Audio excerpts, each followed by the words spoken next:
հայտնի դարձավ, որ վեհափառ Հայրապետի ելքը ևս արգելեցին եւ դրան նախորդել էր Նիկոլ Փաշինյանի հայտարարությունն առայն, որ ընկել են Էջմիածնի գանձերի հետևից, մտադրություն ունեն կաթողիկոսությունը Հայաստանից դուրս տեղափոխելու, բայց եւ իրենք դա թույլ չեն տալու եւ եթե անհրաժեշտ լինի լրացուցիչ միջոցներ կկենտրոնացնեն։ Ձեր մեկնաբանությունը, ասում են կաթողիկոսությունն ուզում եք տեղափոխել Հայաստանի Հանրապետությունից, ընկել եք Էջմիածնի գանձերի ետևից։ Էջմիածնի գանձերը մեզ հետ են այլևս։ Եվ եթե Էջմիածնի գանձերը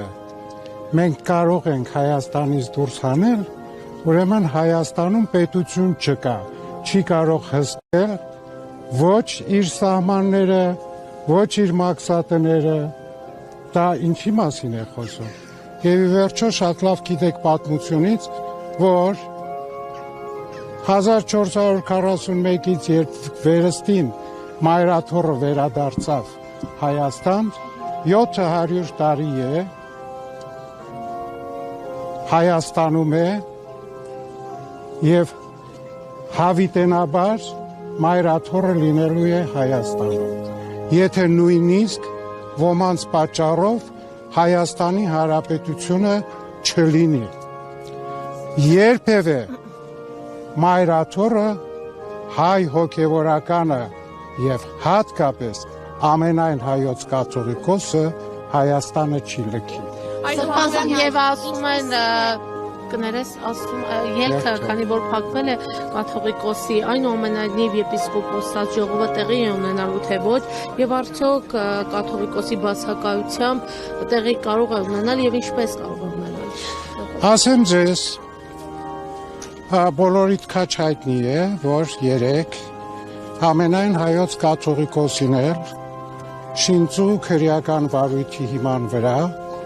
երկրից դուրս գալու արգելք դրեցին, ինչպես որ գրեթե 2 շաբաթից ավել առաջ Գերագույն հոգևոր խորհրդի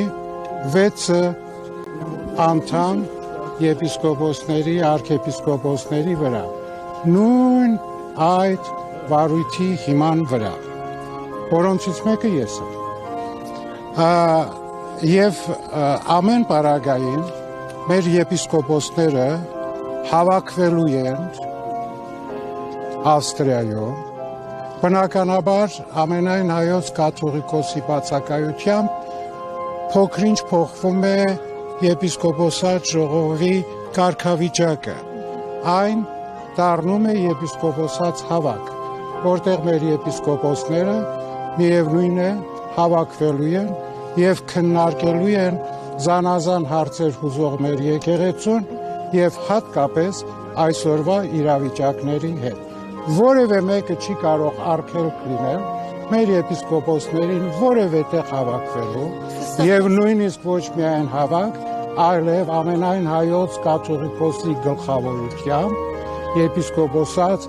ժողով անելու։ Այդ մտածածին, այդ ցնորամիտ բաները, որ եպիսկոպոսած ժողով Հայաստանից դուրս չի կարող լինել, դրանք պարզապես օդի մեջ գցած խոսքեր են եւ զարմանում եմ, որ ամեն անգամ, չգիտես ինչու, մի խումբ ապիկարներ ուզում են մեր ժողովրդին պարզապես տկարամիտի եւ հիմարի տեղ դնել, բայց մեր ժողովուրդը շատ լավ հասկանում է այդ ամենը։ Սրբազան քրեական հետապնդում է արդեն հարուցվել եւ բացակայելու արգելքի որպես խափանամիջոց ընտրվել։ Հնարավոր համարում եք, որ նոր այդ խափանամիջոցը փոխեն եւ որոշեն կալանքը կիրառել եւ կալանավորել վեհապարին։ Ես երբևէ չեմ կարող նման ուրեմն պրոգնոզներ տալ, նախ եւ առաջ ես տեսնում եմ, որ այսօր մեր երկրում ամեն ինչ հնարավոր է։ Միայն թե լինի ոմանց քաղաքական կամքը։ Սրբազան հայր, կա արդյոք հայտարարություն այն գործարարների, որոնք ամեն տարի միլիոնավոր դոլարների նվիրատվություններ են անում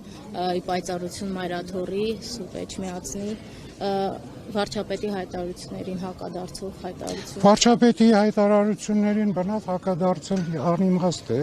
որովհետև այդ մարդը մեր ազգի մեծագույն բարերարների Հայաստանի թշնամի ու գողավազակ է հայտարարում։ եւ կարծում եմ ով իր վրա այդ կարող է առնել, նա էլ պիտի հակադարձի, որովհետեւ գիտեք ամեն անհետ բանի պետք չունի հակադարձել։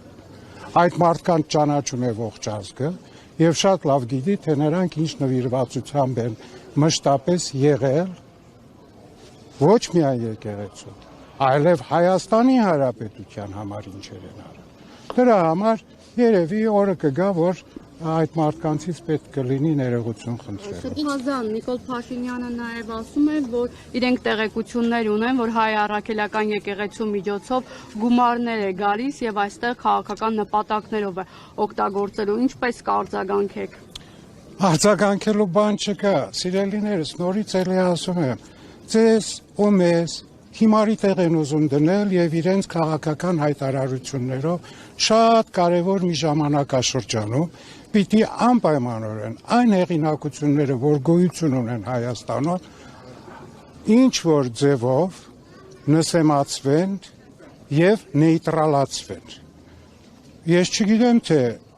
այդ հայտարարությունը դույզն ինչ հիմք կա, թե չկա։ Եթե կա, այդ հայտարարությունը չերարվի, այլ վաղուց ի վեր կոռուպցիոն դատարանի վարույթ կլիներ։ Սրբազան այդ Ինչու են իշխանությունները այսքան սարսափած եպիսկոպոսած ժողովից, ինչ Չէ, սարսափած չեն եպիսկոպոսած ժողովը։ ամեն գնով փորձում են։ Հասկանում եք, սա մի ծրագիր է եկեղեցու դեմ եւ այդ ծրագրի ընթացքում ամեն կերպ ուզում է ապացուցվել, որ եկեղեցին պիտի անի այն, ինչ որ մենք ենք ուզում, որ եկեղեցին պիտի դառնա պետության մի կցուրդ։ Եվ այդ կցուրդը պիտի շարունակի այն քաղաքական ուժերի ցանկությունը, որ իրանք ունեն։ Գիտեք, կաթոլիկ եկեղեցում մի կարևոր դրույթ կա իրենց կաթեխիզմի մեջ, դոգմատիկ դրույթ կա,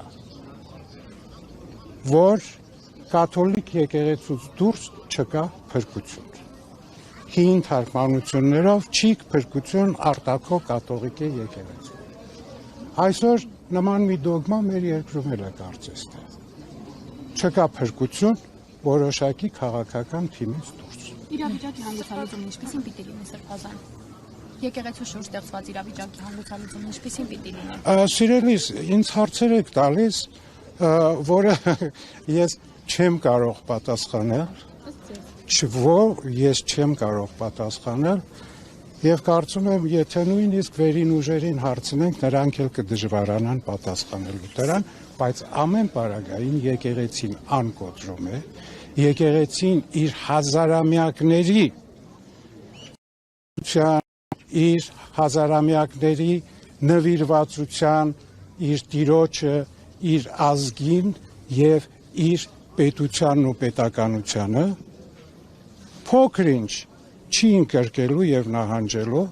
եւ պահելու է այն, ինչ որ դարերով, հազարամյակներով ստեղծել է հայ եկեղեցին եւ պահել է հայ եկեղեցին։ Սրբազան որևէ հանդիպում նախատեսվում է ստեղծված իրավիճակի հանգուցալուծման նպատակով եւ ինչ օրակարգով։ Ոչ, որովհետեւ իշխանությունները մեկ օրակարգ ունեն ընդամենը։ Փոխելու ամենայն հայոց կաթողիկոսին, որը իրենց իշխանությունից դուրս է ընդհանրապես սահմանադրությամբ, օրենքով եւ բոլոր տեսակի օրենքներով։ Սրբազան հայտ։ Այր այս ընթացքում ներողություն եմ խնդրում այն 10 եպիսկոպոսները, ովքեր միացել են Նիկոլ Փաշինյանին, քայլ արել են վեհափարին հանդիպելու, խոսելու կամ ձեզ եւ նաեւ ներքին գործերի նախարարը հայտարարեց, որ բարձրաստիճան հոգեվորականները եւ ոչ միայն դիմել են իրենց, նշելով, որ իրենց կյանքին վտանգ է սպառնում, այդ իսկ պատճառով է, որ ԱԱԾ-ականները, ոստիկանները իրենց անվտանգությունն են հսկում։ Օրինակ ձեր անվտանգությանը վտանգ չի սպառնում, ինչու՞ չեք։ Ոչ, իմ անվտանգությանը չի սպառնում, որովհետև ես ունեմ իմ պաշտպան։ Եվ ամենակարևորը միշտ անվտանգությունը սպառնում է մարդու խղճին եւ հոգուն։ Եվ եթե խիղճդ մաքուր է, ոչինչ կարող է քեզ վտանգել։ Իսկ այն հայտարարությունները, որ արվում են, դրանք նորից էլ պաշտպանելու համար իրենց քաղաքական թիմի օրակարգի իրականացման։ Սրբազան հայր Սրբազան հայր եպիսկոպոսած ժողովը ասացի, քանի որ կաթողիկոսը չի մասնակցելու, կոչվելու է եպիսկոպոսած հավաք, արդյոք հավաքի Հարցը կոչվելը չէ միայն, այլ արդեն իր կարգավիճակով դառնում է։ Արդյոք այդտեղ քվորում ապահովելու խնդիր կա թե չէ, կանոնակարգն ինչպիսին է եւ ժողովում որոշում կայացվելու էր թե ոչ, հավաքի դեպքում կայացվում է որոշում թե ոչ, եթե որոշումը հավաքի դեպքում որոշում վճիռ չի կայացվում։ Միայն ներքին իրենց օրակարգի համար, ասենք թե նույնիսկ հավաք եթե լինում է հավաքներ, պիտի ինչ-որ օրակարգ ներկայացնի եւ այդ օրակարգը բնականաբար բոլորի հավանությամբ եթե լինում է, դա կարող են կոչել որոշում, բայց որոշում ոչ թե վերդիկտ կամ վճիռ իմաստով է, այնպես որ սովորական լինելու է մեր եպիսկոպոսների հավաքը, բնականաբար ոչ թե հավաքվելու են այնտեղ իրար կարոտած լինելով ինչ-որ ձևով ժամանակ անցկացնելու, այլ շատ հստակ է, եպիսկոպոսները այդ օրերին իրենց աղոթական միասնությամբ, որովհետև մեր օրակարգի մեջ հատուկ նաև աղոթական մասը կա ծրագրի, քննարկելու են մեր եկեղեցու այսօրվա որոշ հարցեր եւ հատկապես շատ լավ գիտեք ամենաակտուալը ինչն է։ Սրբազան հայր վեհապար հայրապետի տրամադրությունը ինչպիսին է հաշվի առնելով երեկվա վարույթ արգելքը երկրից դուրս գնալ։ Եթե ասեմ մենք այսօր սև ենք հակել որ սուքի մեջ է կհավատաք, բնականաբար գիտեք բաներ կան, որոնց որ վերաբերվում ես պարզապես լավ էտել արեցիք հետո։ Սրբազան կարծում հարցերս սպառվում։ Ես էլ եմ կարծում։ Ինձ հետ շատ են սիրում շփվել, բայց ամենայն դեպս։ Սրբազան հայր Ադրբեջանի հոգևոր առաջնորդն էլ էր անդրադարձել վեհապար հայրապետին, նշելով, որ նրանք պահանջում են գերիների վերադարձ, պատանդարված քաղաքացիների վերադարձ, այդ կերպով եւ դառնում է վեհապար հայրապետը պատերազմի սպառնալիք։ Ձեզ ասեմ, Ադրբեջանի հոգևոր առաջնորդը ոչ թե նոր է անդրադառնում ամենայն հայոց կաթողիկոսին, այլ հատկապես պատերազմից հետո 21 թվականի մեր եռակում հանդիպումից հետո ինքը այլևս հաղթանակացի դերում է իրեն զգում եւ ամենտեղ հայտարարում է եւ լինի Վատիկանում, լինի միջազգային տարբեր հարթակներում եւ իր բողոքը, եթե հիշում եք, հունիսի 11-ին ուղարկած եկեղեցիների համաշխարհային խորհուրդ, որտեղ որ ինքը հայ եկեղեցին համարում է, որ հայ եկեղեցին ամենահիմնական ռևանշիստն է, սեպարատիստն է եւ այս ռեգիոնին վտանգ սպառնացող հիմա էլ խաղաղությանը, որովհետև բնական է ռևանշիստը եւ այլ եւ այլ եւ այլ եւ այլ։ Ես ձեզ ասեմ, այդ մեզ համար նորություն չէ։ Միայն ցավ է, որ դրա արձագանքները մենք նույն ձևով լսում ենք մեր ազն ժողովրդի զավակների կողմից։ Սրբազան հայր ներողություն այն բարձրաստիճան հոգևորականները, որոնք միացել են Փաշինյանին, այսպես պայքարում են եկեղեցու դեմ, տեղյակ եք արդյոք նրանց սպասում է կարգալուծություն, թե ոչ, որովհետև գիտեք համացանցում նաև այդպիսի կարծիքներ, առաջարկություն կա վեհապար։ Սիրելիներս, որքան հայ, անքան կարծիք։ Եվ ընդհանրապես ես միշտ մի խոսք եմ ունեցել, որ այսօր ուզում եմ կրկնել, եւ շատ անգամներ ասել եմ, որ սովորաբար մարդիկ եկեղեցի գնում են իրենց փոխելու եկեղեցու մեջ, բայց հայ մարդը գնում է եկեղեցին փոխելու նպատակով։ Սա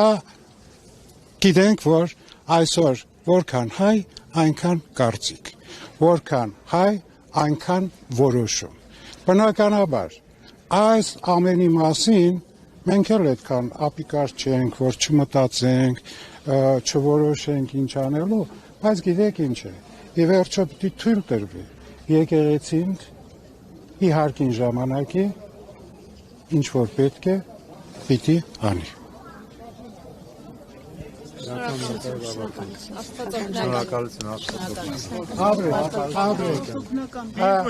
Բոլորիդ մաղթում եմ լավ սկիզբ մեծի պահոց շրջանի եւ ամենակարևորը այս շրջանին ինչքան կարող եք բարություն արեք, ինչքան կարող եք բարին մտածեք, ինչքան կարող եք սեր տվեք ու սիրվեք։ Ապրեք։